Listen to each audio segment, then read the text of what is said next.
नमस्कार दोस्तों, मैं सुमित कुमार आज़ाद न्यूज़ टीवी से। आज हम पहुंचे हैं जींद रोड जफरली अड्डा महाराजा अग्रसेन धर्मशाला में, जहां पर दिल्ली से राज्यसभा सांसद सुशील गुप्ता जी वर्कर मीटिंग लेने के लिए कैथल आए हैं। तो आज हम इनसे जानेंगे और देखेंगे कि जो यह वर्कर मीटिंग हुई है तो इसमें क्या अहम फैसले लिए जाते हैं।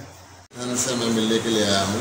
हमारे चारों विधानसभा के जितने भी कार्यकर्ता हैं, जिले के कार्यकर्ता हैं, जून के हमारे जितने कार्यकर्ता हैं, हम सब बैठ के इस बात पे विचार कर रहे हैं कि कैसे जो ग्राम पंचायत के चुनाव हैं, स्थानीय निकायों के जो चुनाव हैं, इसमें आम आदमी पार्टी मजबूती से लड़े।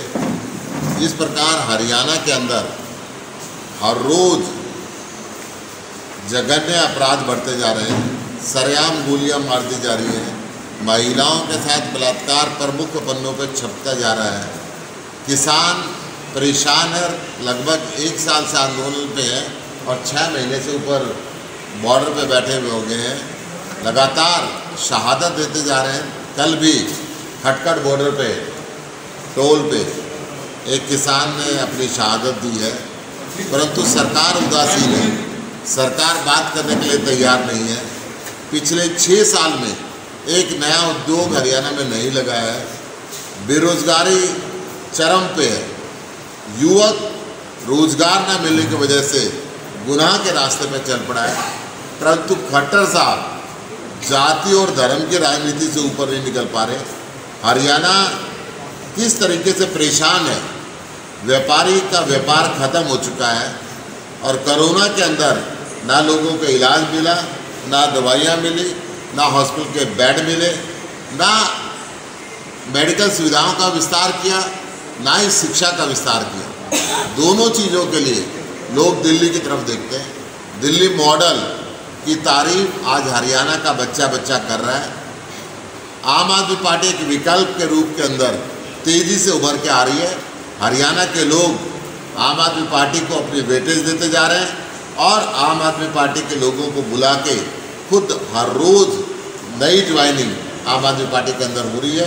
हम आगामी चुनाव पे चर्चा करने के लिए आज यहाँ कैथल में इकट्ठे हुए हैं कि कैथल ज़िले में कैसे कैसे हमने चुनाव लड़ने, कौन मजबूत साथी इस चुनाव के अंदर भाग लेंगे और किस तरीके से एक मजबूत सशक्त विपक्ष के रूप के अंदर आके आने वाले विधानसभा के चुनाव में हम सरकार।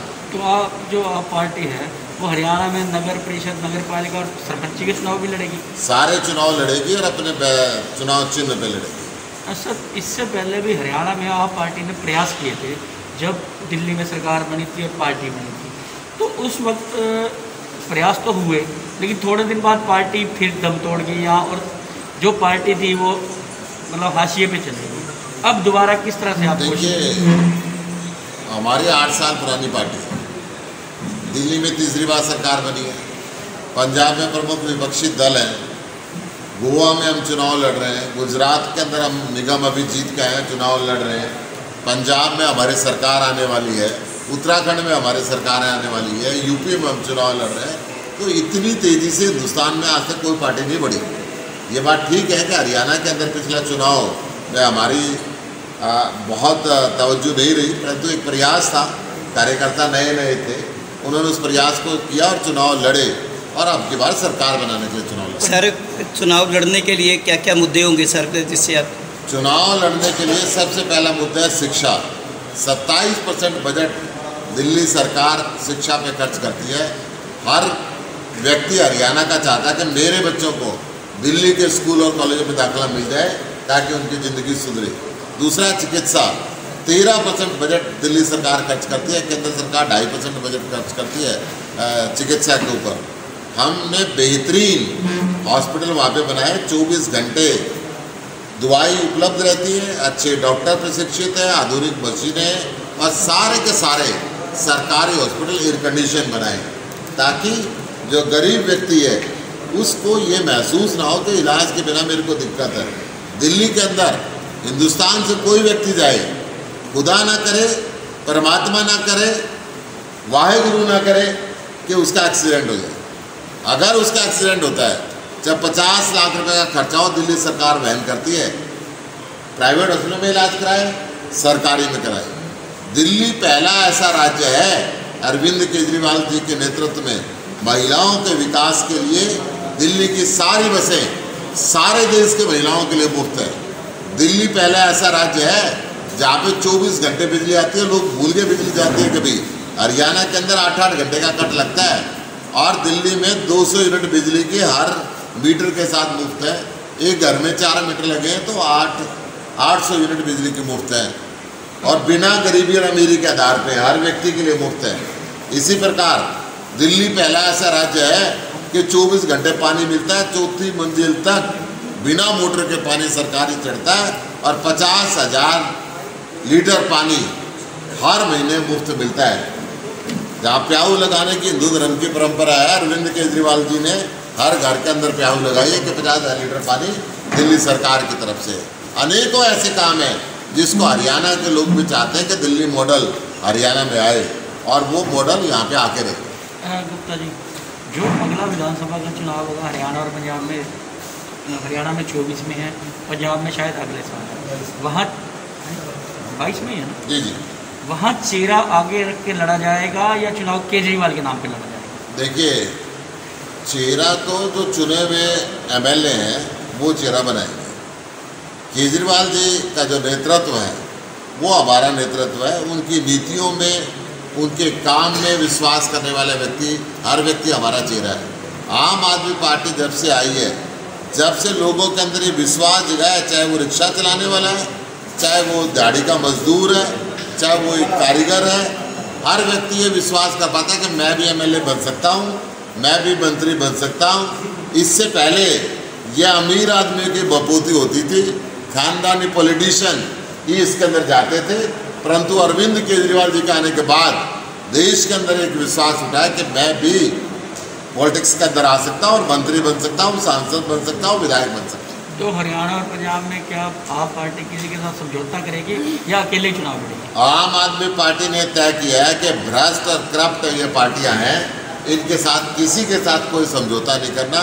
अकेले लड़ेंगे, हिंदुस्तान के बदलने के लिए लड़ेंगे, हिंदुस्तान की व्यवस्था को बदलने के लिए लड़ेंगे और उस व्यवस्था को जैसे दिल्ली के अंदर हमने बदला है, भ्रष्टाचार को ख़त्म किया है, जनमानस के पास सुविधाएं पहुँचाई हैं, वो सारे काम पूरे देश के अंदर हो और उसी कड़ी में हरियाणा के अंदर। सर, देश की पहले ने एक बयान दिया है, किसान आंदोलन है वो राजनीतिक ले चुका है, किसान आंदोलन की अगुवाई कर रहे हैं, वो चुनाव लड़ना है। देखिए, जिस सीढ़ी पे पैर रख के दुष्यंत चौटाला सत्ता तक पहुंचा था, उस सीढ़ी को ऊपर जाकर उसने धक्का दे दिया। जो किसान की वोट लेके दुष्यंत चौटाला उप मुख्यमंत्री बना, जिस बीजेपी की नफरत के कारण उसको वोट मिली, आज वो उन लोगों से नफरत करने लगा है और वो लोग दुष्यंत चौटाला से नफरत करने लगे क्योंकि उसने विश्वासघात किया। किसान का वोट चौधरी देवीलाल ने जो पूरी जिंदगी किसान के लिए लड़ते लड़ते अपनी ज़िंदगी को शहादत दी, ऐसे खानदान से संबंध रखने के नाते दुष्यंत जी को किसानों ने वोट दी थी, परंतु आज एक भी किसान दुष्यंत जी को वोट देने के लिए तैयार नहीं। सर, पेट्रोल की राजनीति बाकी राज्यों से बिल्कुल अलग है कि हरियाणा के अंदर जाति और व्यक्ति मतलब चेहरा, तो उस पर बहुत ज़्यादा आधारित है। तो क्या आपको नहीं लगता कि मुद्दे की राजनीति यहाँ पे मतलब अब ये जाति और धर्म की राजनीति से देश के लोग त्रस्त हो चुके हैं। बहुत खेल खिला लिया बीजेपी ने हिंदू और मुसलमान का, बहुत खेल खिला लिया इन्होंने पंजाबी का, जाट का, ब्राह्मण का, बनिए का। आज वो वक्त चल गया है, लोग अरविंद केजरीवाल जी के मॉडल को पसंद करने लगे हैं। अब काम की राजनीति होगी, जो काम करेगा वो आगे बढ़ेगा। इस देश के अंदर नई पीढ़ी इस बात को समझने लगी है कि ये राजनीतिक परंपरागत राजनीतिक दल जाति और धर्म के नाम पे हमें परेशान करके रखे हुए और इस देश को विकसित होने के रास्ते में रूढ़े अटकाए हुए। कांग्रेस के बारे में आप क्या कहेंगे? कांग्रेस का दोगला चेहरा अब किसानों के सामने भी आ गया है। 26 जून को जब किसानों ने राजभवनों का घेराव का समय रखा तो कांग्रेस ने इसका विरोध किया कि ये इमरजेंसी की तारीख थी, इमरजेंसी गलत थी, तो कांग्रेस को भी कहना चाहिए गलत थी। और इस तारीख से इतना परहेज क्यों है? किसानों के साथ जाना चाहिए। कांग्रेस की अंदरूनी कलह सबके सामने है। कांग्रेस या तो चुनाव इस देश के अंदर जीतती नहीं है, और जीतती है तो मोदी जी जेल की फाइल उनको दिखाते हैं और वो सारे के सारे बिक जाते हैं। बीजेपी बोलती है या तो अंदर जाओ पैसे ले, नहीं तो पैसे लेकर हमारे पास आओ। दोनों चीज़ों में से जो रास्ता उनको आसान लगता है वो पार्टी ज्वाइन करने का आसान लगता है। ये चीज़ें आपने राजस्थान के अंदर झलक देखी, ये आपने मध्य प्रदेश में बनी बनाई सरकार लड़ते हुए देखी, ये आपने गोवा के अंदर देखा, ये हर राज्य के अंदर इनका है। और अब पंजाब के अंदर खुद जो कैप्टन अमरिंदर सिंह है वो बीजेपी के इशारे पे काम कर रहा है, और आज कांग्रेस के ऊपर खुद वो हैवी हो चुका है, क्योंकि बीजेपी की अमित शाह की और कैप्टन अमरिंदर की साठगांठ है, और उस साठगांठ के अंदर किसान भी परेशान है और वहाँ की कांग्रेस भी परेशान है। सर, केंद्र सरकार और केजरीवाल के बीच लड़ाई हुई है। केजरीवाल ये आरोप लगाते हैं कि केंद्र सरकार हमें काम नहीं करने देती, और बीच में कुछ उनके अधिकारों का भी हनन किया गया। केंद्र सरकार ये कहते हैं कि केजरीवाल ठीक से काम नहीं कर रहे। दोनों के अंदर काफ़ी लंबे समय से बात युद्ध में चला। क्या केजरीवाल एक दूरदर्शी मुख्यमंत्री है। जो वो योजनाएं लागू करता है बीजेपी उसकी नकल मारती है, और कांग्रेस भी उसकी नकल मारती है। सबसे पहले 200 यूनिट देश के अंदर दिल्ली सरकार ने फ्री देनी शुरू करी बिजली, आज बाकी राज्य भी कह रहे हैं। कोरोना की लड़ाई चली, कोरोना के अंदर होम आइसोलेशन का मॉडल अरविंद केजरीवाल जी ने दिया, और फिर धीरे धीरे जब ये बीजेपी वालों ने पहले मजाक उड़ाया, फिर हिंदुस्तान के सारे राज्यों ने माना और दुनिया के लोगों ने माना। केजरीवाल जी ने कोरोना के अंदर प्लाज्मा थेरेपी का मॉडल दिया। सबसे पहला blood bank, plasma bank Delhi के अंदर ILBS हॉस्पिटल के अंदर बनाया, और उसकी नकल मार के बाद में अमेरिका के अंदर बना और देश के बाकी हिस्सों के अंदर बना। केजरीवाल जी ने राशन डोर स्टेप डिलीवरी लोगों को घर पे शुरू करी, तो राशन माफिया का राज खत्म हो सके केंद्र सरकार ने उसको रोक दिया। क्या गरीब का राशन उसके घर पे पहुंचाना अपराध है? अगर अपराध है तो ये अपराध हम रोज करेंगे। जब कोरोना आ रही थी तो केजरीवाल ने कहा था कि ऑक्सीजन की भारी कमी आने वाली है, इस देश के लोगों को सचेत किया था।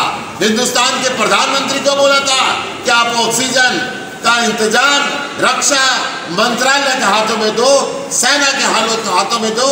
सेना के निर्देश के अंदर देश के हॉस्पिटलों को ऑक्सीजन मिलनी चाहिए, और उस बात को लाइव किया था। उस समय बीजेपी के लोगों ने हाहाकार मचाया कि प्रधानमंत्री जी की मीटिंग को इन्होंने लाइव कर दिया। 4 दिन बाद पूरे देश के अंदर ऑक्सीजन की कमी से लोग मरने शुरू हुए। क्या अरविंद केजरीवाल जी की उस दूरदर्शी को तारीफ करनी चाहिए थी या उसका मजाक उड़ाना चाहिए था?